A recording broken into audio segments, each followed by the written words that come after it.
దేవుని పరిశుద్ధమైన నామమునకు మహిమ కలుగును గాక.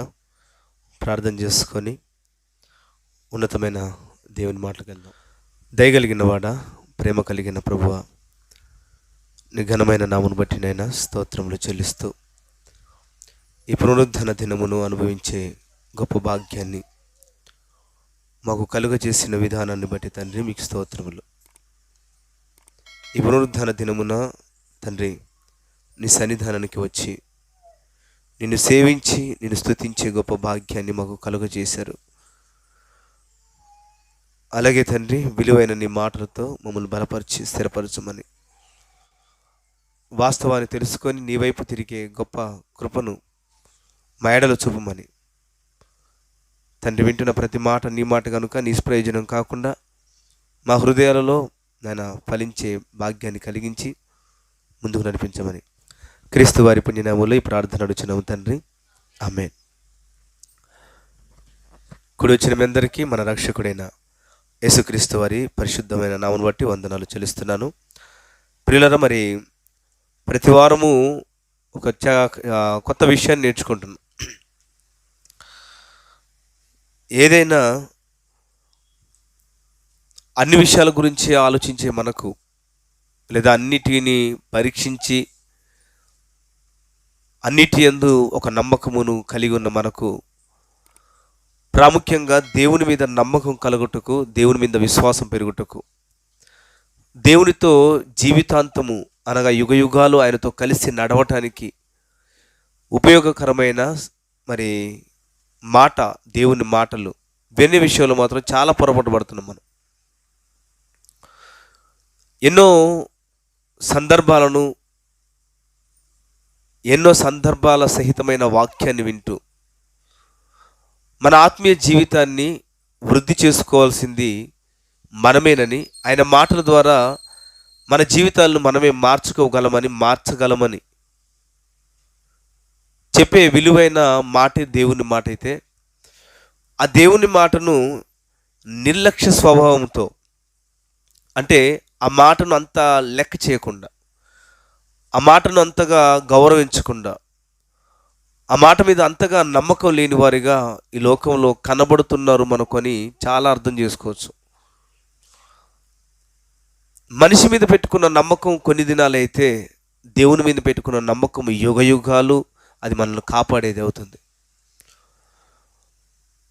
ఇక మనిషి మీద మనం ఎలా పెట్టుకుంటాం చెప్పండి?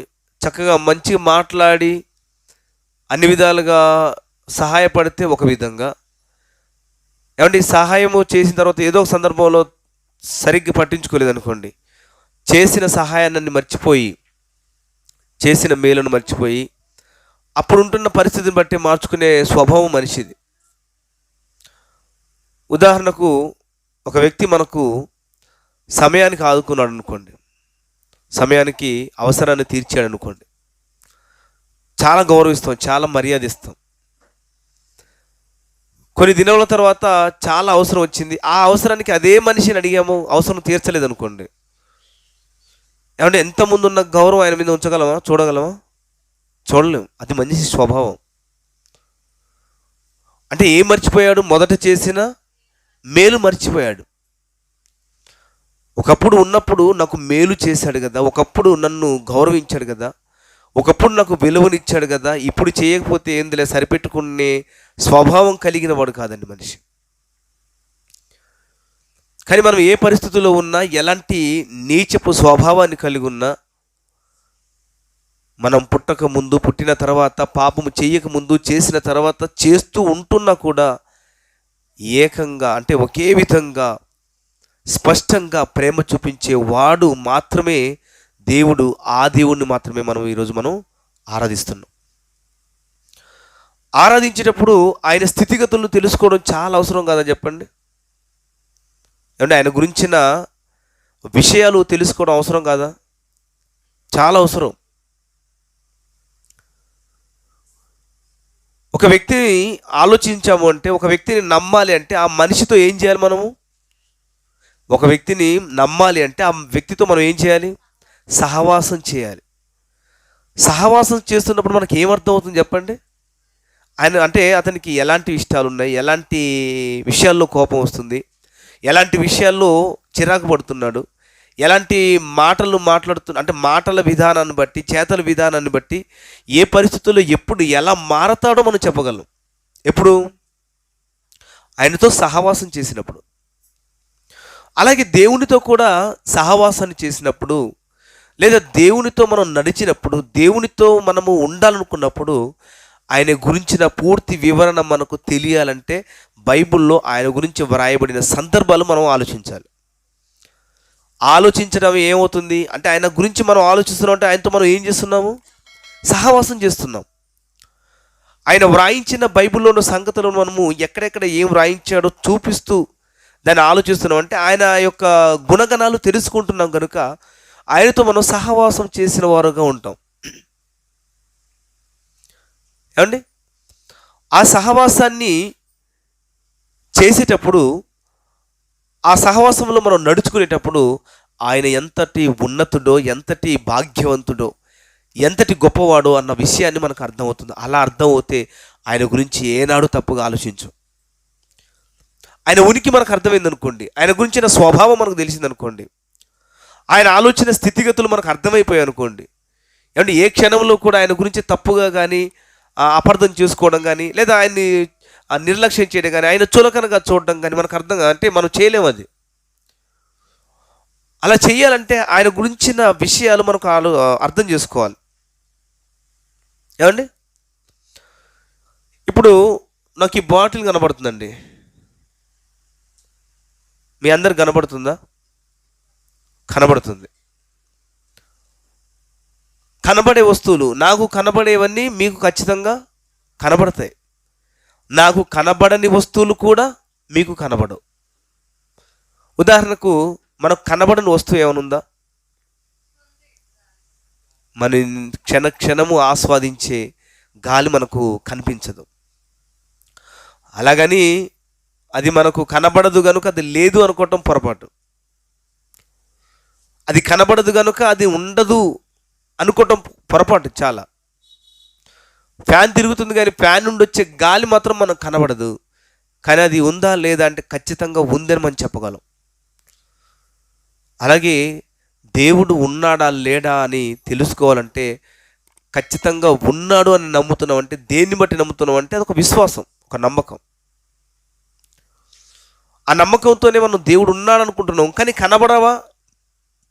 కనబడతాడా దేవుడు అంటే? కనబడడు. ఎందుకు కనబడడానికి మనం ఆలోచిస్తే ఆయన మనిషి కాడు కదా. ఆయన మనమే అంటున్నాం ఏమని? దేవుడు అని. దేవుడు అంటే ఎలా ఉంటాడంటే ఆయన పరిశుద్ధుడై ఉండాలి. ఆ పరిశుద్ధ దేవుడికి ఉందా? ఉంది. దేవుడు అంటే ఏ లోపము లేనివాడై ఉండాలి. అవునా? అవును. పరిశుద్ధుడు దేవుడు. అన్నిటికంటే ప్రాముఖ్యంగా ఆత్మ అని అన్నాం. అందుకే మనం కనబడని దేవుణ్ణి మనం ఎలా ఆరాధిస్తున్నాం చెప్పండి?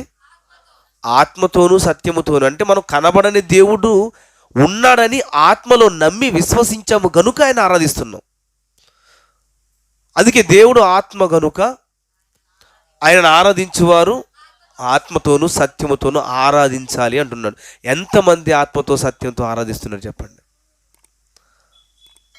ఆత్మతో ఆరాధించడం అంటే నోటి నుండి వచ్చే పలుకులను, చేతుల నుండి వచ్చే శబ్దంతో కాదు ఆరాధన అంటే. ఆయన ఆత్మ గనక మనము కూడా ఆరాధించేటప్పుడు ఆత్మతో సత్యముతో ఆరాధించాలి అంటున్నాడు. అసలు సత్యం అంటే ఏంటి? ఆయన వాక్యమే సత్యం. అంటే ఆత్మతో సత్య సంబంధమైన మాటలను బట్టి, ఆ మాటలను ఉపయోగించి, అంటే ఆ మాటలను బట్టి మనము ఆయన్ను హృదయపూర్వకంగా ఆరాధించాలి. ఆ ఆరాధన ఇప్పుడు మనుషులలో కరువైపోయింది అని అంటున్నాడు దేవుడు. ఎందుకు కరువైపోయిందంటే వాస్తవాన్ని, బైబిల్లో ఉన్న మాటలను మనము అర్థం చేసుకోలేక పొరపాటు పడుతూ, బైబిల్లో ఉన్న మాటలను చదువుతున్న వచనాలను బట్టి, ఆ చదువుతున్న మాటలను బట్టి సులువుగా దాన్ని ఏదో అపార్థం చేసుకొని మనము అలా అనాలోచనగా దేవుని ఆరాధిస్తున్నాం. కానీ ఆ మాటల్లో ఉన్న భావాలు అర్థం చేసుకొని ఆలోచించండి. ఏమంటే నా వెనకాల ఉన్న వాక్యం ఒకసారి తీయండి 4వ అధ్యాయము యోహాను సువార్త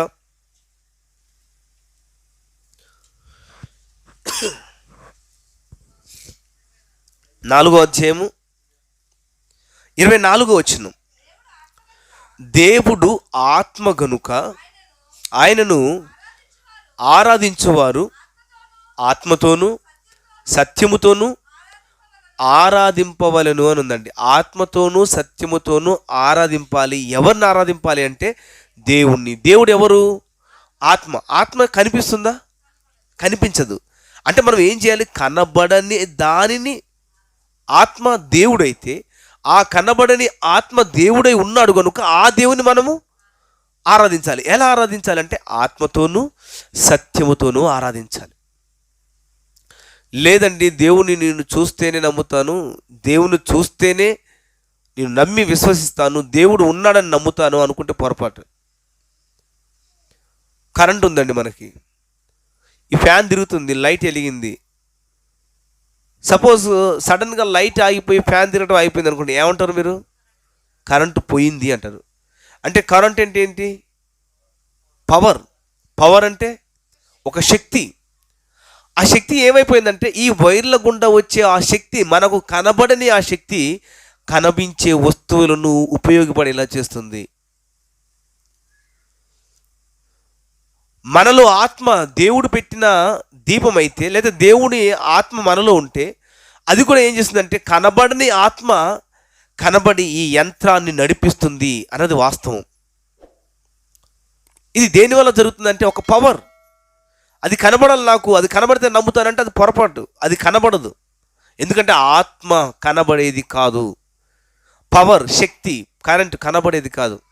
లేదండి మీకు అర్థం కావట్లేదు, కరెంటు ఉందో లేదో నేను వైర్లు తెంచి అందులో ఉన్నదాన్ని వైర్లు తీసి చూస్తానంటే చూడు, తర్వాత నువ్వు ఉండవు చూడడానికి. ఆ తర్వాత మేము నిన్ను చూడాలి తప్ప నువ్వు కనబడవు మాకు. అంటే నమ్మకం, విశ్వాసం, ఒక నిరీక్షణ దేవుని యందు కలిగి ఉండటం అనేది చాలా ధన్యకరమైన జీవితం అండి. ఆయన మాటలను లేదా చెబుతున్న వాక్యాన్ని బట్టి మనము అర్థం చేసుకోవడానికి ప్రయత్నించాలి. అర్థం చేసుకోవడానికే ప్రయత్నించాలి. ఎందుకంటే ఆయన దేవుడు ఆత్మ కనుక. ఎప్పటికైనా ఈ దేహాన్ని, ఈ మాంసపు ముద్దని విడిచిపెట్టి ఇందులో ఉన్న ఆత్మ మరల ఎక్కడికి వెళ్ళాలనుకున్నాడు? దేవుని దగ్గరికి వెళ్ళాలి. వెళ్ళాలి అంటే ఆ తండ్రి దగ్గరకు వెళ్ళబోయే ముందు ఆ తండ్రి గురించి మనం ఆలోచించాలి. చౌటుప్పలకు వచ్చేటప్పుడు ఏదో ఒక ఊర్లే చౌటుప్పల ఉందంట, అక్కడికి పోయిన తర్వాత ఉద్యోగం చూసుకుందాం అనుకుని ఎవరు రారండి. ఇక్కడ కంపెనీ ఉందని, అక్కడ ఉద్యోగాలు దొరుకుతాయని, అక్కడ శాలరీస్ ఎక్కువ వస్తాయని నమ్మకంతోనే తెలుసుకొని ఇక్కడికి వస్తారు. అమెరికా వెళ్ళాలనుకో, అక్కడ పరిస్థితులను తెలుసుకున్న తర్వాతనే తల్లిదండ్రులు పంపించడమా లేదా పిల్లలు పోవడానికి అవకాశం ఉంటుంది. ఒకవేళ అమెరికాలో యుద్ధం ప్రకటించారు, బాగా అల్లర్లు కొట్లాట్లు అవుతున్నాయి అనే వార్త వినబడింది అనుకోండి, ఒకవేళ అన్నీ సిద్ధంగా చేసుకున్న మన పిల్లలను అమెరికా పోయే టైం వచ్చినప్పుడు పంపిస్తామండి? ఎందుకు? అక్కడ ప్రమాదం ఉంది కనుక పంపించం. ప్రమాదం లేకుండా అన్నీ తెలుసుకొని అక్కడ ఉన్న పరిస్థితులను బట్టి మనం ఆలోచించి మనం అక్కడికి వెళ్తాం. అలాగే దేవుని దగ్గరకు మనం వెళ్ళాలి అంటే, దేవుని చెంతకు మనం చేరుకోవాలంటే ఆయన గురించిన పూర్తి వివరణ, ఉనికి మనకు అర్థం కావాలండి. మాట్లాడే మాటల్లో, చేసే పనులను, ఏమంటే వాక్యాన్ని బట్టి ఆ వాక్యములో ఉన్న భావాన్ని అర్థం చేసుకొని దేవుడు ఉన్నాడు, ఆయన ఎలాంటి స్వభావం కలిగి ఉన్నాడో ఆలోచన, విచక్షణ శక్తి దేవుడు మనకు అనుగ్రహించాడు. అనుగ్రహించిన దానిని బట్టి మనం ఆయన గురించి ఆలోచించాలి. ఇక్కడ ఏమన్నాడు? దేవుడు ఆత్మ కనుక ఆయన ఆరాధించేవారు ఆత్మతో సత్యంతో. అంటే ఆత్మ అంటే కనబడేదా కనబడందా?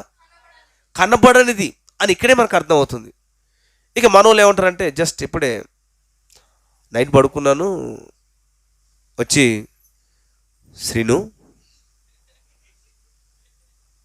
నా కుమారుడా లే, ఎవరు ప్రభు? నేనే. బాగున్నావా? నాడు సేవ చేయ అని చెప్పారండి. దేవుడు ఏర్పరచుకుంటే వచ్చి మాట్లాడండి. అది ఆలాపనకు అవుతుందో అంటే అర్థం చేసుకోలేకపోతున్నారు చాలామంది. దేవుడు కనబడతాడు అనుకునేది, కనబడతాడు అనేది 100% కరెక్ట్ కాదు అని మీకు ఈ వాక్యం బట్టి అర్థం చేసుకోవాలి. అంటే దేవుని మనము చూడగలమా? మనుషులు దేవుణ్ణి చూడగలరా? అంటే కళను వచ్చేదాన్ని మనం ఏం చేస్తామంటే, వచ్చింది కళ అయితే మనం ఏం చెప్తాం? నైటే మాకు దర్శనం వచ్చిందని చెప్తాం. ఆలోచిద్దామండి. ఏదో మిమ్మల్ని అంటానికి కానీ, లేదా వేరే వాళ్ళు విమర్శించడానికి కానీ నేను అర్హుని కాదు. వాక్యాన్ని బట్టి మనం ఆలోచించే జ్ఞానం మనకు దేవుడు ఇచ్చాడు కనుక ఆలోచిద్దాం అంటున్నాను అంతే. నేను చెబుతున్నాను కనుక నేనేదో పైనుండి దిగి రాలేదు. కాకపోతే వాక్యానుసారంగా మనము ఆలోచిస్తే మనకు ఒక విషయం అర్థమవుతుంది. ఆ విషయాన్ని బట్టి మనం దేవుని ఆలోచించాలి. ఏమండి, యోహాను సువార్తలో, అదే యోహాను సువార్త 5వ అధ్యాయము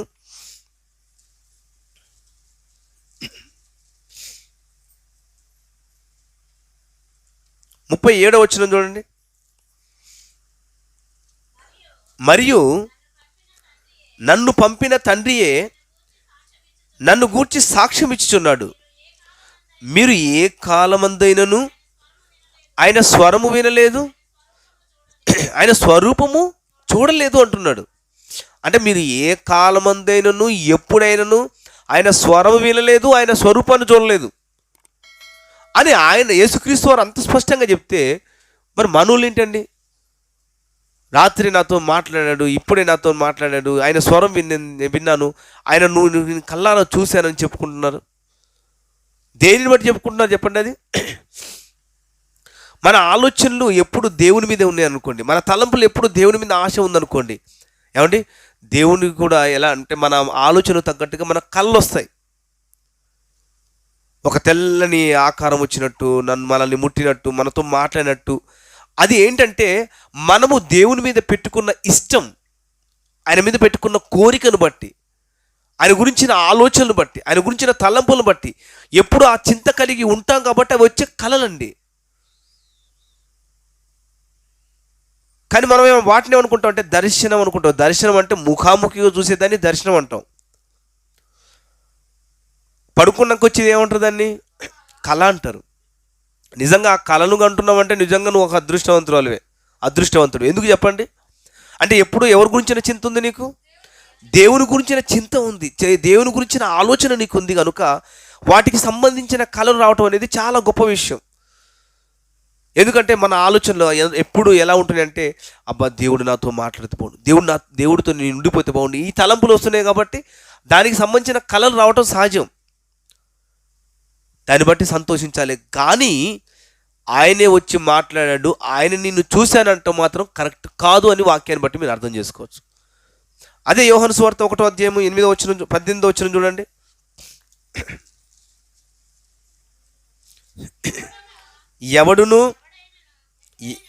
ఎవడైనను ఎప్పుడైనను దేవుణ్ణి చూడలేదు, తండ్రి రొమ్మునున్న అద్వితీయ కుమారుడే ఆయనను బయలుపరచెను అంటున్నాడు. అంటే బయలుపరచడం అంటే ఏంటండి? తెలియచేయటం. అంటే ఆయన ఉనికిని ప్రపంచానికి తెలియపరచటం. బయలుపరచడం అంటే ఆయన ఉనికిని తెలియపరచటం.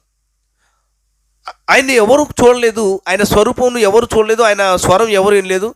ఎవడైనాను ఎప్పుడైనా ఆయన చూడలేదు అంటున్నాడు. అంతే, ఎవడైనాను సరే ఎప్పుడైనా ఆయన చూడలేదు. మరి చూడని వాడు ఎలా ఉన్నాడని మనకు అర్థమవుతుందంటే ఆయన స్వరూపాన్ని, ఆయన లక్షణాన్ని, ఆయన గుణాలను ఆయన అద్వితీయ కుమారుడైన యేసుక్రీస్తు వారు లోకానికి బయలుపరిచాడు, అంటే తెలియపరిచాడు. దేవుడు అంటే ఆత్మని, ఆయన ఆరాధించేవారు ఆత్మతో సత్యముతో ఆరాధించాలని, ఆయన ఒకనాడు మనల్ని ఎంచుకున్నాడని, ఏర్పాటు చేసుకున్నాడని, జగత్తు పునాది వేయబడక మునిపే ప్రేమ చేత మనల్ని క్రీస్తులో బలపరిచాడని, ఈ లోకము దాని అంతము పూర్తయిన తర్వాత ఇందులో ఉన్న ఆత్మ ఈ శరీరాన్ని వదిలిపెట్టిన తర్వాత ఈ ఆత్మలమైన మనము తిరిగి తండ్రి యొద్దకు చేరాలని, ఆయన ఉన్నవాడని, గొప్పవాడని, శక్తిమంతుడని, ఏదైనా చేయగలడని, మాటతో సమస్తాన్ని సృష్టించగలిగిన వాడు, మనల్ని నడిపిస్తూ బ్రతికిస్తూ ఆయన ఉనికిని ప్రకటించేసే గొప్ప భాగ్యాన్ని మనకు ఇచ్చాడని అనుగ్రహించి అర్థం చేసుకొని భూమి మీద బ్రతకడానికి మనల్ని దేవుడు ఏర్పరచుకున్నాడు. ఆ తర్వాత మనం ఏం చేయాలంటే ఆయన ఉనికిని తెలియపరచాలి. ఎవరికి తెలియపరిచారు? మొదట యేసుక్రీస్తు వారు తెలియపరిచారు కదా. తెలియపరిచిన ఉనికిని మనం కూడా తెలియపరచాలని మనల్ని నిలబెట్టుకున్నాడు. అంతేకాని ఇంతవరకు ఎవరు ఎప్పుడు దేవుణ్ణి చూస్తూ ఉండారా అంటే చూడలేదు. దేన్ని బట్టి చెప్తున్నాం మనం ఈ మాటని? ఏమండి, దేన్ని బట్టి చెప్తున్నాం? చదివిన వాక్యాలను బట్టి. దేవుడు ఆత్మ కనుక అంటున్నాం, ఆయన ఆరాధించేవారు ఆత్మతో సత్యంతో అంటున్నాము. దేవుడు ఆత్మ కనుక ఆయన ఇంతవరకు ఎప్పుడు ఎవరికి కనబడలేదు అంటున్నాం. ఎవడును ఎప్పుడునూ ఆయన చూడలేదు అంటున్నాం. చూడలేదు కానీ ఆ దేవుణ్ణి పరిచయం చేసి బయలుపరిచిన వాడు ఒకడున్నాడు. ఆయనే మన ప్రభు అయిన యేసుక్రీస్తు అంటున్నాం. బయలుపరచడం వేరు, చూడడం వేరు. అదే యోహాను సువార్త 6వ అధ్యాయము 46వ వచనం చూడండి ఒకసారి. దేవుని యొద్ద నుండి వచ్చినవాడు తప్ప మరి ఎవడును తండ్రిని చూచి ఉండలేదు. ఈయనే తండ్రిని చూచి ఉన్నవాడు అని ఉందండి. అంటే తండ్రిని చూసింది ఇంతవరకు ఎవరు చూడలేదు కదా భూమి మీద. కానీ తండ్రిని చూసిన వారు ఎవరు అంటున్నాడు? ఎవరండి? కొద్దిగా మైండ్ పెట్టండి దయచేసి ప్లీజ్. అంటే అందరిలా కాదు. మనము ఆలోచించామంటే, ఒక విషయం గురించి మనం మాట్లాడుతున్నామంటే, దాని గురించి ఆలోచిస్తున్నామంటే ఆ రోజు ఒక విషయాన్ని ఖచ్చితంగా తెలుసుకొని నేర్చుకున్న వారమై ఉండాలి. అనాలోచనగా ఉన్నాం అనుకోండి, ఎన్నో ఆలోచనలు వస్తాయి. అదే వాక్యంలో మనసు పెట్టామనుకోండి, దేవుని గురించిన పూర్తి వివరణ మనకు అర్థమవుతుంది.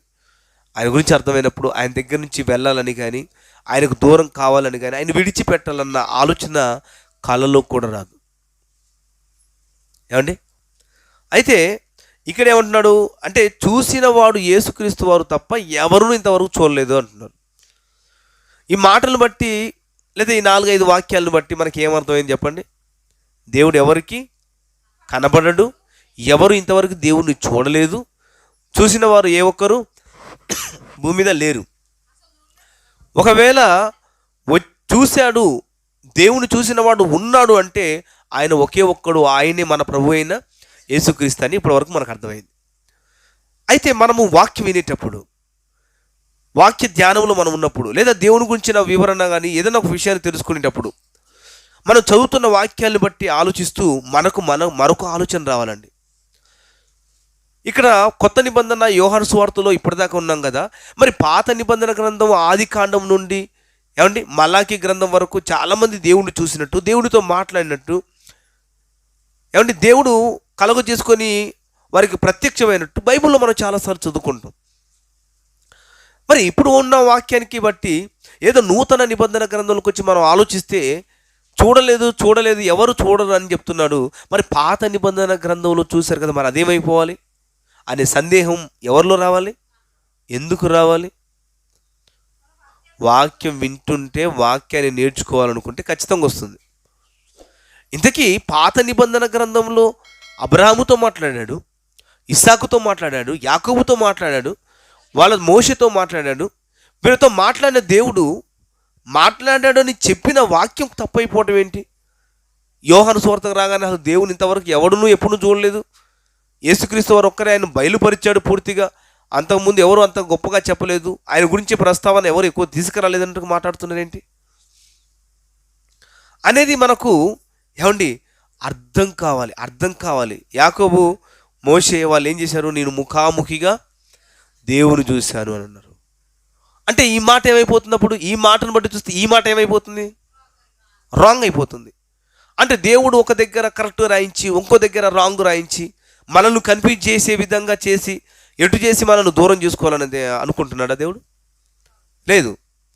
అంటే ఆయన వ్రాయించిన ప్రతి మాటల్లో భావాన్ని మనం అర్థం చేసుకునేటప్పుడు, ఆయన గురించిన ఆలోచన మనం కలిగి ఉన్నప్పుడు, ఆయన ఎలాంటి వాడో, ఆయన స్వభావం ఎలాంటిదో తెలుసుకోవాలంటే వాక్యాన్ని చదువుతున్నప్పుడు జాగ్రత్తగా అణువణువు పరీక్షించే విధంగా ఉండాలి.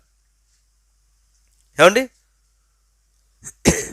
మనం ఏదైనా వాక్యం చదువుతున్నామంటే వాక్యానికి అటు దేవునికి ఇటు మనకు లింక్ పెట్టుకోవాలి.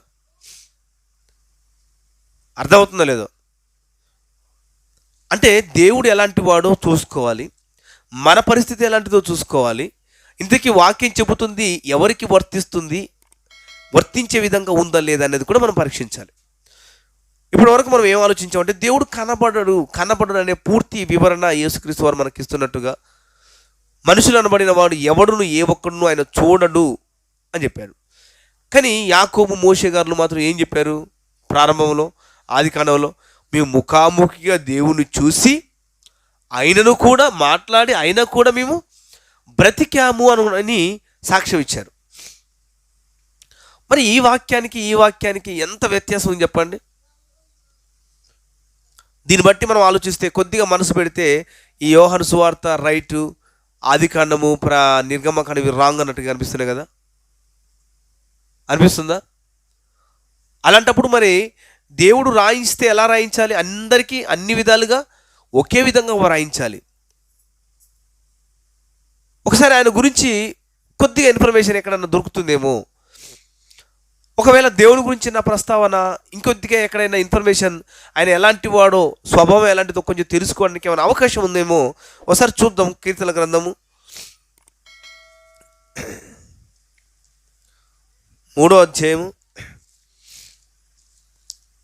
క్షమించండి, కీర్తన గ్రంథం 50వ అధ్యాయం 3వ వచనం. కీర్తన గ్రంథము 50వ అధ్యాయము 3వ వచనం. మన దేవుడు వేం చేయుచున్నాడు, ఆయన మౌనముగా నుండడు అనే మాట మనకు అర్థమైపోయిందండి. ఇక్కడ మనకి ఏమర్థమవుతుంది? అమ్మో, ఆయన మౌనంగా ఉండేవాడు కాదు అంటే ఆయన ఎవరు? మాట్లాడే దేవుడు. అందుకే మనం ఏం పాట రాసుకున్నాం? మాట్లాడే దేవుడవు నీవు, మాట్లాడని రాయివో చెట్టువో కావో అని పాట పాడుకున్నాం, రాసుకున్నాం, నేర్చుకున్నాం, పాడుతున్నాం కూడా.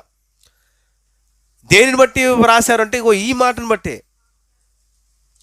ఆయన వేం చేయుచున్నాడంటే ఏంపుతున్నాడని కాదు, ఆయన వస్తున్నాడు అని అర్థం.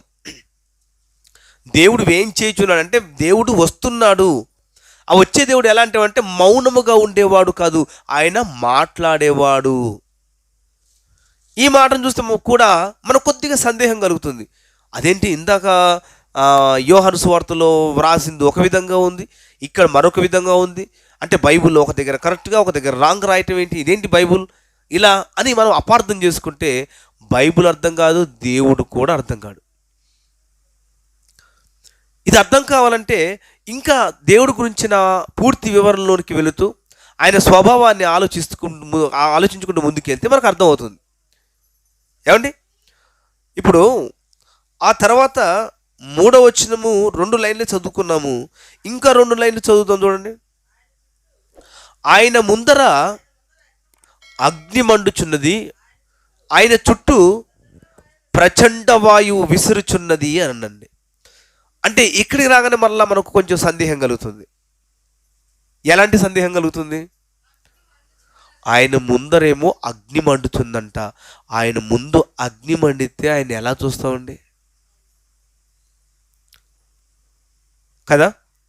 ఆయన ముందర అగ్ని మండుచున్నదంట, ఆయన చుట్టూ ప్రచండ వాయువు విసురుచున్నదంట. ఇక ఎలా చూద్దాం? సాధ్యం ఎలా అవుతుంది దేవుని చూడటం? పైన మాటకి కింద మాటకి చూడండి ఎంత వ్యత్యాసం ఉందో. పైన మాటలనేమో ఆయన ఏం చేయుచున్నాడు, ఆయన మౌనంగా ఉండేవాడు కాదు అని పైన చదువుకున్నాం. కిందికి రాగానే ఆయన ముందు అగ్ని మండుచున్నది, ప్రచండ వాయువు ఆయన చుట్టూ విసురుచున్నది అనగానే మరలా సందేహం, అమ్మో ఇంత శక్తిమంతుడు, ఇంత మహోన్నతుని మానవ మాతృలైన మన కంటితో ఎలా చూడవు అనే సందేహం కలుగుతుంది మరలా. అంటే ఈ మాటలు బట్టి మనం ఏం చేయాలంటే అపార్థం చేసుకోకుండా అర్థం చేసుకునే స్థితిలో మనం వెళ్ళిపోవాలన్న వాక్యాన్ని బట్టి మనం వెళ్ళిపోవాలన్న సంగతి మనకు అర్థమవుతుంది. చూడండి, ఇప్పుడు దేవుని నోటి మాట నుండి కలిగిన, దేవుని నోటి మాట వలన కలిగిన సృష్టి, ఆ సృష్టిలో వెలిగే సూర్యున్నే 2 నిమిషాలు మనం చూడలేం. అది మరలా ఏంటంటే జస్ట్ గోళం. ఈ భూగోళం ఎలా ఉందో అది కూడా ఒక గోళం. ఆ వేడి వలన ఇలా ఉష్ణోగ్రత మనకు పెరుగుతూ కొద్దిసేపు కూడా ఆయన చూడలేము, సూర్యున్నే చూడలేము. ఆయన చుట్టూ అగ్ని మండుతున్నప్పుడు, ఆయన ముందు అగ్ని మండుతున్నప్పుడు ఆయన చుట్టూ ప్రచండ వాయువు విసురుతున్నప్పుడు దేవుణ్ణి ఎలా చూడటం సాధ్యం అవుతుందో చెప్పండి. దేవుని ఆలోచించినప్పుడు ఎలా ఆలోచించాలంటే, ఆయన ఆత్మ గనుక ఆకాశ మహాకాశములు పట్టజాలని విస్తారమైన ఆకారం కలిగిన వాడు, ఆయన చుట్టూ అగ్ని మండుచున్నది, ఆయన ముందు అగ్ని మండుచున్నది అంటే అక్కడ ఎంత గొప్పగా మండాలి. అలాంటి దేవుణ్ణి ఎలా చూస్తాం? చూడలేం. మరి పాత నిబంధన గ్రంథంలో అబ్రాహాము, ఇస్సాకు, యాకోబు, మోషేకు కనబడ్డాడు కదా, ఇది ఎంతవరకు కరెక్ట్? మళ్ళీ ఇలాంటి సందేహాలు వస్తాయి చూడండి. అంటే బైబిల్లో ఒక వాక్యం మరొక వాక్యం, మరో వాక్యం ఈ వాక్యం చూడగానే మనమే కన్ఫ్యూజ్ అయిపోయే విధంగా ఉన్నాం. ఇంత కనబడతాడా? కనబడ్డా? ఇంతకీ దేవుడు మాట్లాడతాడా? మాట్లాడ్డా? ఒక సైడ్ ఏమో మాట్లాడతాడు, మాట్లాడగలడన్నట్టుగా ఒక వాక్యం ఉంది. మరొక పక్కనేమో ఆయన బహుభయంకరుడు, ఆయన చుట్టూ ప్రసన్న వాయువు విసురుచున్నది అని. ఏంటి ఇంత గొప్పగా దేవుడు ఉంటే ఆయన మనం ఎలా చూడగలమన్న సంగతి కూడా మనకు అర్థమవుతుంది. ఇవన్నీ మనకు పూర్తిగా తీసేయాలంటే, ఈ మైండ్లో ఈ ఆలోచన పోవాలంటే, ఒకసారి మనం ఎక్కడికి వెళ్తే ఈ మైండ్ నుంచి ఆలోచన పోతుంది చెప్పండి? రైట్, పాత నిబంధన గ్రంథానికి వెళ్ళి అక్కడ దేవుడు మాట్లాడిన సందర్భాన్ని మనం ఆలోచించిన దానిని బట్టి మనం ఆలోచిస్తే అప్పుడు ఆయన మనకు అర్థం అవుతాడు. ఏమని? కనబడతాడా? కనబడడా? మాట్లాడతాడా? మాట్లాడ్డా అనేది విషయం మనకు అర్థమవుతుంది. రైట్, నిర్గమకాండం 33వ అధ్యాయం.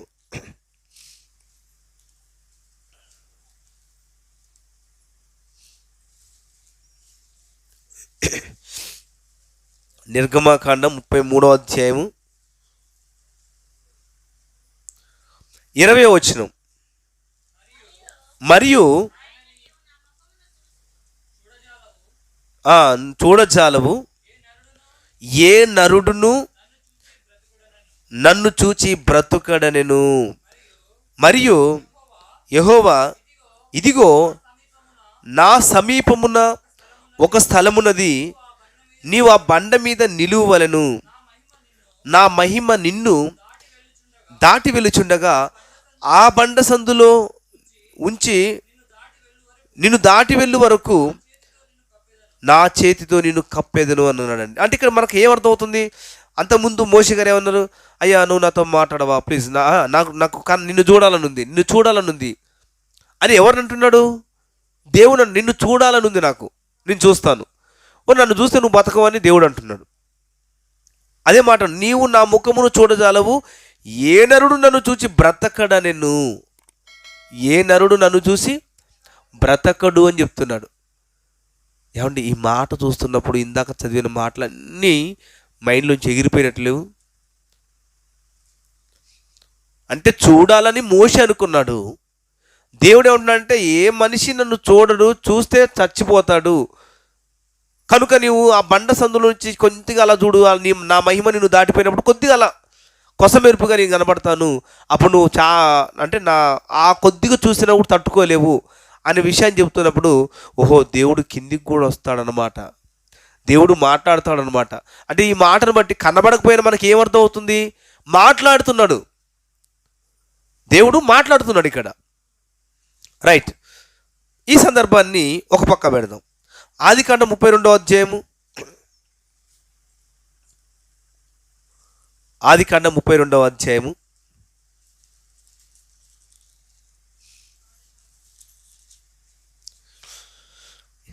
30వ వచనం.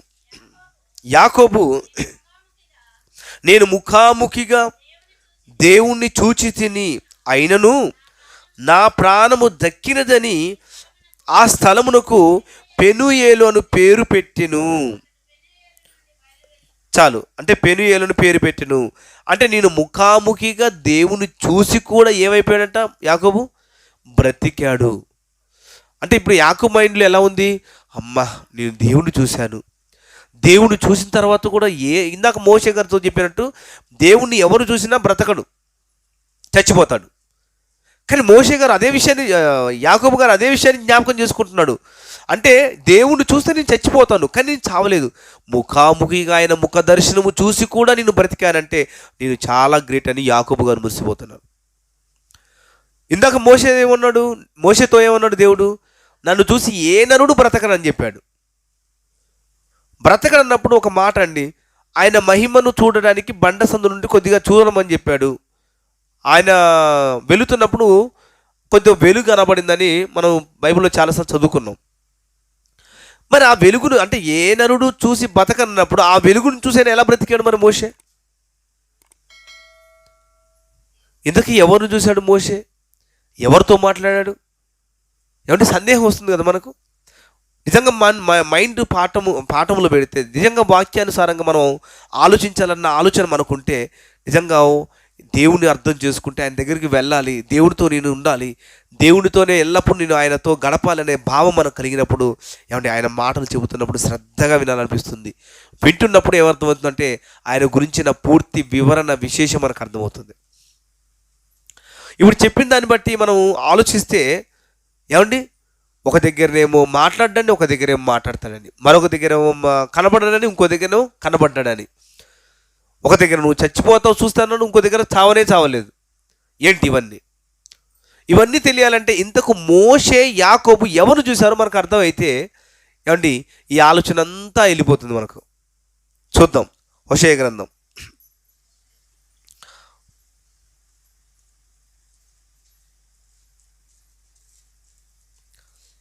హోషేయ గ్రంథం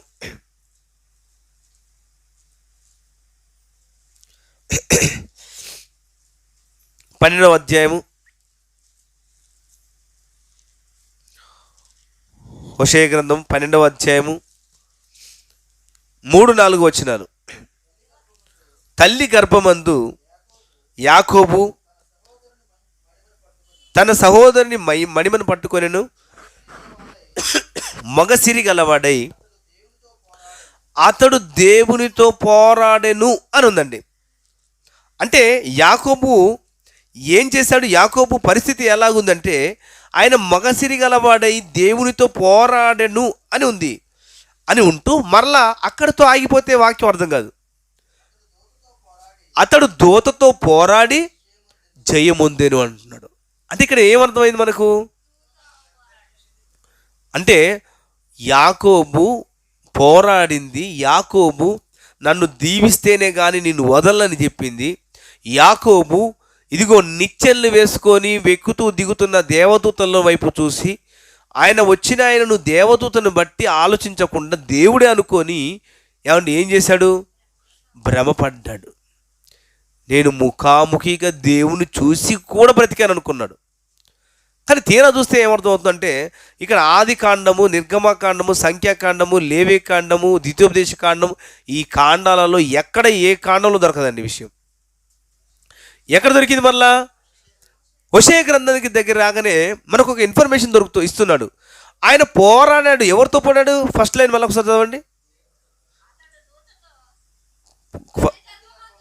తల్లి గర్భమందు యాకోబు తన సహోదరుని మణిమను పట్టుకొనెను, మగసిరి గలవాడై. ఏమంటే చూసారా? అతడు ఎవరితో పోరాడంట? దేవుడితో పోరాడాడు. ఇంతకీ ఎలా పోరాడాడు దేవుడితో? మరలా చూడండి, ఎమ్మటే మార్చాడు. అతడు దూతతో పోరాడి జయముందెను, దేవునితో కాదు, దూతతో. చాలమ్మ. ఏం చేశాడంటే యాకోబు పోరాడింది, యాకోబు చూసింది, యాకోబు మాట్లాడింది ఎవరితో అంటే దూతతో మాత్రమే, దూతతో మాత్రమే. ఎలా సాధ్యం ఇది? మరి యాకోబుతో మాట్లాడింది దూత అయితే మరి మోషే గారితో మాట్లాడింది ఎవరు? అది కూడా మనకు తెలియాలి కదండి. ఇప్పుడు ఇద్దరిని తీసుకున్నాం మనం భక్తుల్ని. అందులో ఒకడు యాకోబు, మరొకతను మోషే. యాకోబు దేవునితో పోరాడిను, అతడు దూతతో పోరాడి జయముందును. అంటే దేవుని తరపున వచ్చిన దూతతో పోరాడి జయముందాడు తప్ప దేవునితో కాదు అని మనకు అర్థమైపోయింది. మరి మోషే గారి పరిస్థితి ఏంటి? నిర్గమకాండం 3వ అధ్యాయము 2వ వచనం. ఒక పొద నడిమిని అగ్ని జ్వాలల్లో యెహోవా దూత అతనికి ప్రత్యక్షమయ్యింది అంటున్నాడండి. ఎవరికి ప్రత్యక్షమైంది? మోషే గారికి ప్రత్యక్షమైంది. 3వ అధ్యాయం 2వ వచనం. అంటే ఆయన ఎవరితో మాట్లాడాడు?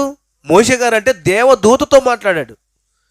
అగ్ని పొద నడుమున మండుతున్నప్పుడు దూత అతనికి ప్రత్యక్షమై, మోషే, నీవు నిలిచి ఉన్న ఈ స్థలము పరిశుద్ధమైనది, నీ చెప్పులు విప్పి ఇక్కడికి రా, దేవుని మాట మీకు వినబడాలి, దేవుని మాట్లాడుతున్నాడు అని చెప్పింది. ఏమంటే అర్థమవుతుందిగా చెప్పేది? అంటే మోషే గారితో అలాగే యాకోబుతో మాట్లాడింది ఎవరు అని మనకు ఇప్పటి వరకు ఎవరు మాట్లాడని మనకు అర్థమవుతుంది? దేవదూత మాత్రమే మాట్లాడింది, దేవుడు కాదు. ఇంకా మోషే గారి గురించి ఇంకొంచెం పూర్తి వివరణ తెలియాలంటే అపోస్తుల కార్యములు, అంటే నూతన నిబంధనలు కూడా మనకు తెలియాలి కదా. నూతన నిబంధనలు కూడా మరి కనబడింది దేవుడా దేవదూత అనేది ఇప్పటివరకు పాత నిబంధనల గ్రంథం చూసాము. మరి నూతన నిబంధన గ్రంథంలో కూడా దాని గురించి ప్రస్తావన ఉందా లేదనుకుంటే 7వ అధ్యాయం అపోస్తుల కార్యములు 37-38 వచనాలు.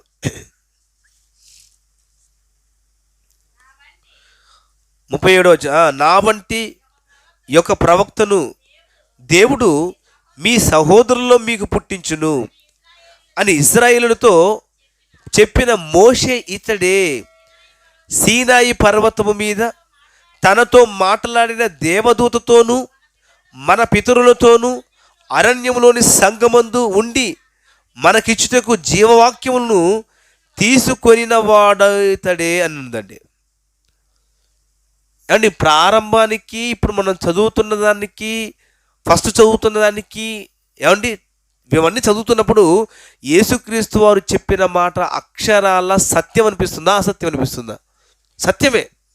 అంటే ఇంతవరకు ఎవడును ఆయన స్వరూపం చూడలేదు, ఆయన స్వరము వినలేదు. కానీ ఎవరు చూశారు? వీళ్ళు దేవదూతను చూసి దేవుడు అనుకున్నారు.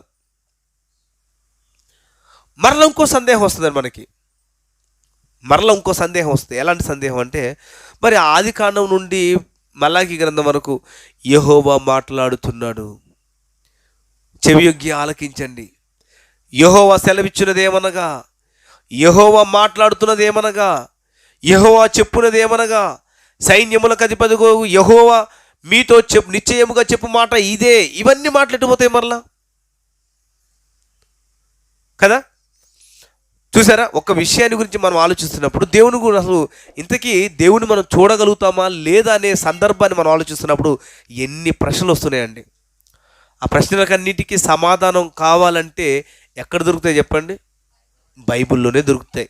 బైబిల్ మనం చదివి అర్థం చేసుకుంటే, వాక్యానుసారంగా మనము నడుచుకోగలిగితే ప్రతి ఒక్క విషయం మనకు అర్థమవుతుంది. అంతేగాని మనం అపార్థం చేసుకోవడమో, లేకపోతే ఇక్కడ ఉన్నది కాబట్టి ఉన్న వాక్యాన్ని ఉన్నదన్నట్టుగానే చదివితే మాత్రం ఎప్పటికీ అర్థం కాదు దేవుడు. ఆది కాండం నుండి మనం చదువుకొని దాన్ని బట్టి మనం ఆలోచిస్తే దేవుడు కనబడతాడు, దేవుడు మాట్లాడతాడని ఉంది అక్కడ. కానీ వివరణలోకి వెళ్ళి ఆలోచించి పరీక్షిస్తే, లేఖనములందు మీకు నిత్య జీవం కలదని తలంచుచు వాటిని ఏం చేయాలి? పరీక్షించాలి. మనం లేఖనాలు ఏం చేస్తున్నాం? పరీక్షిస్తున్నాం. అసలు దేవుడు మాట్లాడాడు, దేవుడు చూశాడు, దేవునితో మాట్లాడాడు కదా.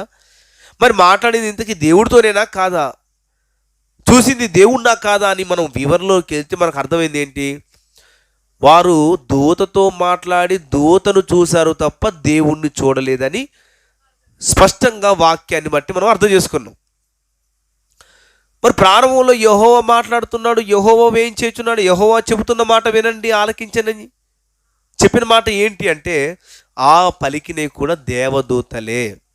ఎలాగంటే మీకు చెప్పనా, సపోజ్ మీ ఊర్లో సర్పంచ్ గారు మిమ్మల్ని పిలుచుకురమ్మని ఒక వ్యక్తిని పంపిస్తాడు.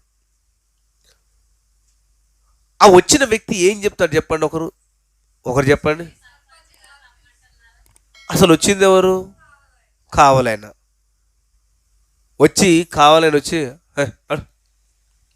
తొందరగా నడు అంటాడా? సర్పంచ్ గారు పిలుస్తున్నాడు, నడు అంటాడు. మామూలుగా వచ్చి నువ్వు నడు, బయటికి రా, నువ్వు నన్ను పిలవడానికి నేను ఎందుకు రావాలంటాడు. కానీ వచ్చిన ఆయన ఏం చెప్తాడు? సర్పంచ్ నిన్ను తీసుకొని రమ్మన్నాడు, సర్పంచ్ నిన్ను పిలుస్తున్నాడు, అంతే, నువ్వు వచ్చేయాలి. కానిస్టేబుల్ వస్తాడు, ఎస్ఐ గారు పిలుస్తున్నాడు అంటాడు. అంటే పిలిచింది ఎవరు, మాట్లాడింది ఎవరు? కానిస్టేబుల్. కానీ చెప్పింది ఎవరు? ఎస్ఐ గారు. అంటే ఏం తీసుకొచ్చాడు? మాట మోసుకొని వచ్చాడు. ఎవరి మాట అది? ఎస్ఐ గారి మాట. ఇంకో కావాలని తీసుకొచ్చిన మాట ఎవరిది? సర్పంచ్ గారి మాట. ఆ వ్యక్తి మనకు తెలియకపోయినా, ఆ వ్యక్తి మనకు అంత పరిచయం లేకపోయినా, సర్పంచ్ గారు రమ్మంటున్నారంటే ఎమ్మటే వచ్చి వెళ్ళిపోతాం. కానిస్టేబుల్ ఇలాంటి చిన్న పిల్లగాడైనా వచ్చి కానిస్టేబుల్ ఎస్ఐ గారు రమ్మంటున్నారంటే ఆయన నువ్వు కానిస్టేబుల్, నువ్వు పిలిస్తే నేను ఎందుకు వస్తా అనడు. కానీ పిలిచింది ఎవరు? ఎస్ఐ గారు. ఆ మాటను బట్టి మనం వెళ్తాం. అలాగే దేవదూతలు కూడా మోసుకొచ్చింది ఎవరి మాటలు అంటే దేవుని మాటలు. అందుకే ఎక్కడైనా చూడండి, యెహోవా మాట్లాడుతున్నది, యెహోవా చెప్పున్నది ఏమనగా, యెహోవా మీతో పలికిన మాట ఇదే అని మాట్లాడుతుందంటే దేవదూతలు దేవుని మాటను మోసుకొని వచ్చాయి కనుక. మనం ఉన్న చిన్న గ్రామంలో ఒక వార్డు మెంబరే నీ కోసం పని ఉంటే రాడండి. వార్డు మెంబరే నీతో పని పడింది అనుకో, నీ దగ్గర రాడు. ఏం చేస్తాడు? మధ్యలో ఒక మనిషిని తీసుకొచ్చి ఆ పలానా మనిషిని తీసుకురా అంటాడు. ఇప్పుడు ఎవడు? Ward member. ఆయనతో మనకు అవసరం వస్తుంది కాబట్టి మనం ఎమ్మటే వెళ్తాం. సర్పంచ్ గారు పిలవగానే మనం ఏం చేస్తాం? వెళ్తాం. అంటే ఊరికి పెద్ద ఆయన పిలిచిన తర్వాత వెళ్ళాలి. ఏం సర్పంచ్ గారు పిలవడం ఏంది? ఆయన వచ్చి పిలిస్తే వస్తా, లేకుంటే రానని అనుకో, నీ ఇంటికి ఏమి రావిగా. ఎస్ఐ గారా? ఆయన ముఖం నేను ఎప్పుడు చూడలేదు, ఆయన రమ్మను చూద్దాం. ఇక నిన్ను ఎలా తీసుకెళ్తారు? మర్యాదగా తీసుకెళ్తారు. ఇక తీసుకెళ్ళేటప్పుడు ఆయన రాడు, అయినా కూడా రాడు. వచ్చినోడు ఏం చేస్తాడు? మర్యాదగా తీసుకెళ్తాడు. అవసరమైతే 4 తలిగించైనా, ఒక్కరు కాకపోతే మరొక 2 కానిస్టేబుల్ వచ్చైనా కొట్టైనా తీసుకెళ్తారు. కానీ ఆయన రాడు. ఎందుకంటే ఆయనకున్న కెపాసిటీ వేరు, ఆయనకున్న హోదా వేరు, ఆయనకున్న మర్యాద వేరు. కావాలని వచ్చి పిలిచినప్పుడు రాలేదనుకోండి, మీరు వస్తేనే వస్తానంటే వాడికంతా పొగరా, 4 వెళ్ళండి, వాడు లేబట్టి ఎత్తుకొని తీసుకురాని అంటాడు. అంతేగాని సర్పంచ్ గారు వస్తారా? రారండి. ఇది మీకు అర్థమవుతే ఏమండి? ఆకాశ మహాకాశములు పట్టజాలని విస్తారమైన ఆకారము కలిగిన దేవుడు ఎక్కడ? 6 అడుగుల మనిషి అల్పకాల పాప భోగాలు అనుభవించే ఈ మనిషి ఎక్కడ? ఈ మనిషి కొరకు ఏం చేయాలంటే దేవుడు దిగి రావాలంట. దిగిరా అండి. దేనికోసం రావాలి? నీకు ఉన్నావా అంటాడు, ఉంటే కళ్ళు మూసుకున్నావా అంటాడు, ఉంటే రావేమంటాడు. అంటే మనకు ఏమర్థమవుతుంది? దేవుని మనం ఇప్పటి వరకు మనం ఎలా అర్థం చేసుకున్నాం చెప్పండి? దేవుని ఎలా అర్థం చేసుకున్నాం? చాలా తక్కువగా అర్థం చేసుకున్నాం అండి. ఈ వాక్యాన్ని బట్టి చూస్తే దేవుడు అసలు కనబడేవాడు కాదు, దేవుడు మనతో మాట్లాడు. దేవుడితో ఏమండి మాట్లాడాలంటే ఒక అర్హత ఉండాలి, ఒక ఉద్దేశం ఉండాలన్నది కూడా కాదు. అసలు దేవుడితో మాట్లాడే అధికారమే మనకు లేదు. ఆయన చూసే శక్తి మనకు లేదు. మానవ మాతృలమైన మన కంటికి ఏమండి ఆ విశ్వరూపం మనకు అర్థం కాదండి, కనబడదు.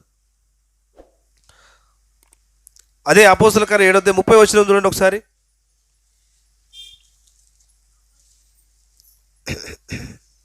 అపోస్తల కార్యములు 7వ అధ్యాయము. అందుకు ఆయనను, అపోస్తల కార్యములు 7వ అధ్యాయము 30 40 ఏళ్ళైన పిమ్మట సీనాయి పర్వతారణ్యమునందు ఒక పదలోని అగ్ని జ్వాలల్లో ఒక దేవదూత అతనికి కనబడెను. అంటే మనకి ఏ ఇన్ఫర్మేషన్ దాయకుండా దేవుడు పెట్టలేదు మనకి. ఇప్పుడే కనబడ్డాడు, ఇప్పుడే నాతో మాట్లాడాడు, ఇప్పుడే నాకు వచ్చి నాతోని నువ్వు నాకు ఆ పని చేయి, ఈ పని చేయి, నా సేవ చేయటం నేను నిలబెట్టుకున్నా, నేను ఏర్పరచుకున్నా అని చెప్పాడు. ఇవన్నీ మనము కల్పించుకున్నావా, లేకపోతే మనకు వచ్చిన కళలను బట్టి మనం చెప్పేవా? ఏమండి, కళలను బట్టి మనం చెప్తున్నాం. కానీ నిజంగా దేవుడు అనబడినవాడు మనుషుల కంటికి కనబడ్డు. కనబడింది అప్పుడు ప్రారంభం నుండి ప్రారంభం నుండి చెప్పింది ఎవరు అంటే దేవదూతలే తప్ప దేవుడు కాదు అని స్పష్టంగా మనకు అర్థమైంది. అంటే ఇక్కడ ప్రారంభంలో మనం చదివే ప్రతి మాట ఎవరు ఇన్ఫర్మేషన్ తెస్తున్నారు? దేవుని దగ్గర నుండి దేవదూతలు తెస్తున్నాయి. తెచ్చి ఎవరికి ఆ వర్తమానాన్ని అందిస్తున్నాయి అంటే భూమి మీద ఉన్న మనుషులకు ఆ వర్తమానాన్ని అందిస్తున్నాయి. ఏమండి, ఇప్పుడు సేవకుడు ఉన్నాడండి, మామూలుగా వాక్యం చెప్పకుండా నువ్వు నాశనం అయిపోతావు అని అనుకో, దరిద్రం నువ్వు అయిపోయావు, నీ పని పోయిన ద్వారా నువ్వు అయిపోయావు, ఈ రాత్రి నువ్వు చస్తావు, ఇవన్నీ శాపనాలు పెట్టిన అనుకో, మా అయ్యగారు ఎంత మంచోడో, ఎంత మంచి చక్కని దీవెళ్ళు ఆశీర్వాదాలుగా ఇస్తాడు, శాపాలు కూడా అంతే ఇస్తాడు అని ఒప్పుకుంటారు ఎవరన్నా? ఎవరు ఒప్పుకోరు. కానీ అదే నిలబడి దేవుని మాటకు విలువ ఇవ్వకపోతే, దేవుని మాటకు నోచుకొనపోతే, ఆయన మాటలు మీ హృదయంలో నింపుకొనపోతే, ఆ మాటలు మీ హృదయంలో ఫలించకపోతే మీ జీవితం అంతం అని అంటే ఎవరైనా ఒప్పుకుంటారు? భయపడతారు. ఎందుకు? ఈ మాట ఎవరిది? దేవుని మాట గనుక. అందుకే దేవదూతలు కూడా దేవుని మాటను దేవుని మాటలాగానే అందించండి. యెహోవా వేయించేచున్నాను, మీ దుర్మార్గతను వదిలి మీకున్న పాపాలను పరిహరించుకొని నీతి న్యాయములుగా ఆయన తట్టు తిరిగి ఆయనకు లోబడి ఆయన ఉన్న లోకానికి వచ్చే విధంగా బ్రతకండి, లేదా మీ సంగతి అంతే సమాప్తమే అని చెప్పేసరికి వారందరూ వణికిపోయారు. ఏమండి, మనకు తెలిసినోడే, దగ్గరోడే, బాగా పరిచయమే ఒక కానిస్టేబుల్, కానీ నిన్ను ఎస్ఐ గారు పిలుస్తున్నారంటే భయం పడుతుందా పట్టదా? పుడుతుంది. వామ్మో ఏందా, ఎందుకు ఎస్ఐ గారు పిలుస్తున్నారు, భయం పుడుతుంది.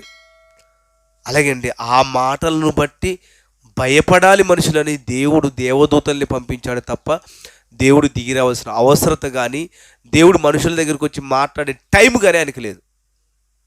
ఆయనకి ఏ అవసరం అండి? ఏమండి, వార్డు మెంబరే నా కాళ్ళ మీద కాలేసుకొని పిలిపించుకుంటాడు. ఏమండి, మనిషే మరొక మనిషిని పెట్టుకొని పని చేయించుకుంటాడు. మరి దేవుడు, ఆయన విశ్వరూపం ఏంటి? ఏమండి, అంత విస్తారమైన ఆకారం కలిగిన వాడు దేవుడు మనిషి దగ్గరికి వచ్చి మాట్లాడతాడండి? ఆలోచించే విచక్షణ జ్ఞానం ఉండొద్దా మనిషికి? ఆయన నాతో మాట్లాడడం ఏంటి? ఆయన మాటలతో నేను బలపడాలనే బలపడి మార్గాన్ని సరి చేసుకోవాలన్న బుద్ధి మనకు ఉండాలి. కానీ దేవుడు వచ్చి స్పెషల్గా నిన్ను ఏర్పరచుకున్నా, నువ్వు పని చేయాలి. అవునా తండ్రి, మరి ఇంటి పని అవసరం లేదు, నా పనే చేయి, నీకేది కావాలో నేను ఇస్తా అని చెప్పేంత టైం ఆయనకు ఉంటుంది అనుకోవడం మన బుద్ధి తక్కువ అండి. ఇంకా మనం ఆలోచించగలిగితే, హెబ్రీయులకు రాసిన పత్రిక 1వ అధ్యాయము, అంటే వీటన్నిటికీ ఈ సందర్భాలకు అన్నిటికీ ఇలా జరగడానికి కారణం ఏంటో మనకి ఇక్కడ చెప్తున్నాడు చూడండి. హెబ్రీయులకు రాసిన పత్రిక 1వ అధ్యాయము 1-2 వచనాలు. పూర్వకాలమందు నానా సమయములలోను నానా విధములుగాను ప్రవక్తల ద్వారా మన పితరులతో మాట్లాడిన దేవుడు, ఏమండి, ఈ దినముల అంతమందు కుమారుని ద్వారా మనతో మాట్లాడెను అని అన్నదండి. అంటే నానా విధాలుగా నానా సమయములలో ప్రవక్తల ద్వారా దేవదూతల ద్వారా మాట్లాడిన దేవుడు. ఇప్పుడు ఎవరి ద్వారా మాట్లాడుతున్నాడు మనతో? కుమారుడు ఎవరు? యేసుక్రీస్తు. అంటే ఇప్పుడు అన్నీ ఎవరిని బట్టి మనం ఇక్కడికి వచ్చాము? ఎవరిని బట్టి మనం ఆయన సన్నిధానం అనుభవిస్తున్నాము? ఎవరిని బట్టి ఆయన స్తుతిస్తున్నాము? ఎవరిని బట్టి మనం రక్షణ భాగ్యంలోకి వచ్చాము? ఎవరిని బట్టి తండ్రి యొద్దకు వెళ్ళడానికి మార్గాన్ని ఏర్పరచుకున్నాం? అన్నిటికీ మార్గదర్శకుడు యేసుక్రీస్తు. అయితే ఆ యేసుక్రీస్తు బట్టి మాట్లాడుతున్నాడు మనతో, ఆ యేసుక్రీస్తు ద్వారానే మాట్లాడుతున్నాడు. ఏమండి, అంటే అంతేగాని దేవుడికి స్పెషల్గా వచ్చి మాట్లాడే అధికారం, అంటే స్పెషల్గా వచ్చి మాట్లాడేంత అధికారం మనలో లేదండి. మనం ఏదంటే మట్టి మనుషులం అంతే, అసలు అవసరం కూడా లేదు వచ్చి మాట్లాడేంత అవసరం. ఏంటంటే ఈ క్రెడిట్ అంతా దేవుడికి దక్కాలంటే దేవుడి తరపున వచ్చిన దేవదూతలు మాత్రమే దేవుడు మాట్లాడుతున్నారనే చెప్పారు తప్ప నేను చెప్తున్నాను, దేవుడు నాతో చెప్పమన్నాడు, ఓ ఇశ్రాయేలులారా దేవుడు ఏం చెప్పాడంటే, ఓ దేవదూత నువ్వు వెళ్ళి నా సమాజాన్ని బాగుపరిచే మాటలు చెప్పు అని నన్ను పంపలేదు. నన్ను పంపాడని చెప్పొద్దు దేవదూత. ఇదిగో దేవుడు మాట్లాడుతున్నాడు, నీ జీవితాన్ని సరి చేసుకో, దేవుడు మీతో చెప్తున్న మాట ఇదే. మీరు బుద్ధి తెచ్చుకొని మారతారా, సరే, మారకపోతే మీ పరిస్థితి అంతే. ఇవన్నీ దేనివల్ల అంటే, ఏమంటే దేవదూతలు మోసుకొచ్చిన మాటను బట్టి ఏం మాట్లాడేది తప్ప వాళ్ళు సొంతంగా ఏం మాట్లాడలేదు. ఇప్పుడు క్రెడిట్ అంతా ఎవరికి పోవాలి? క్రెడిట్ అంతా దేవుడికి పోవాలంటే ఎలా పోతుంది? ఏమంటే దేవదూత వచ్చి నేనే చెప్తున్నా చెయ్యి అంటే పోదు, దేవుడు చెప్తున్నాడు అంటేనే పోతుంది. క్రికెట్ ఎవరెవరు ఆడతారండి? 12 మంది ఆడతారు, కష్టపడతారు. వరల్డ్ కప్ రావాలంటే ఎన్నో జట్లతో యుద్ధం చేసి గట్టుకి ఎక్కితేనే వాడికి విజయం. భారతదేశం గెలిచింది అంటారు. అసలు గెలిచింది ఎవరు? ఆ 12 మంది గెలిచింది. కానీ ప్రకటన ఏమని ఇస్తారు? ఏమండి ఏమంటే గెలిచింది వీరైతే, క్రెడిట్ వీళ్ళదైతే, ప్రకటన ఏమని ఇస్తాడు? ఇండియా గెలిచింది అంటాడు. ఇండియా ఎప్పుడు గెలిచింది? అర్థమవుతుందా? ఇది విషయం అర్థమైందా? గెలిచిందేమో వీళ్ళు, ఫలాని వాళ్ళ టీం గెలిచింది, ధోని టీం గెలిచింది, ఏమండి ఇంకెవరు వీళ్ళ టీం గెలిచిందని చెప్పరు. ఇండియా గెలిచింది, భారతదేశం గెలిచింది అంటే ఎవరి తరపున వాడారు? వీళ్ళు భారతదేశానికి తరపున ఆడారు కాబట్టి గెలిచారు కాబట్టి భారతదేశం గెలిచిందని ప్రకటన చేశారు. అలాగే దేవుణ్ణి మాట్లాడిన కనుక, దేవుని మాట మోసుకొచ్చారు కనుక, దేవుని నామానికి మహిమ తేవాలి కనుక దేవుడు మాట్లాడుతున్నాడు అని చెప్పి వారికి ప్రకటన చేశారు. ఎవరు? దేవదూతలు. అంటే ఈ మాటలు బట్టి మొత్తం విన్న ఈ మాటలు బట్టి మనకి ఏం అర్థం కావాలి చెప్పండి? ఏమండి? దేవదూతలే. ఇంకా ఒకవేళ ఇంకా అర్థం కాకపోతే, ఒకసారి మనం ఇప్పుడు మొట్టమొదటి ఏం నేర్చుకున్నాం? దేవుడు ఎవరికి కనబడ్డు, ఎవరితో మాట్లాడని నేర్చుకున్నాం. తర్వాత ఒక పాత నిబంధన గ్రంథానికి వెళ్ళి మోషే గారు, యాకోబు గారి గురించి ఆలోచిస్తే వాళ్ళు ముఖాముఖిగా చూసి బ్రతికేమని చెప్పుకున్నారు, చూసామని చెప్పుకున్నారు, మాట్లాడమని చెప్పుకున్నారు. ఇంతకీ దాని పూర్తి వివరణలోకి వెళ్తే మాట్లాడింది దేవుడు కాదు దేవదూతే, చూసింది దేవుడిని కాదు దేవదూతనే అని నిర్ధారణకు వచ్చాం కదా. మరి దేవుడు ఎందుకు రాలేకపోతున్నాడు? దేవుడికున్న కెపాసిటీ ఏంటో మళ్ళీ రెండు మాటల్లో నేర్చుకుందాం. తిమోతికి రాసిన పత్రిక 6వ అధ్యాయం 16వ వచనం.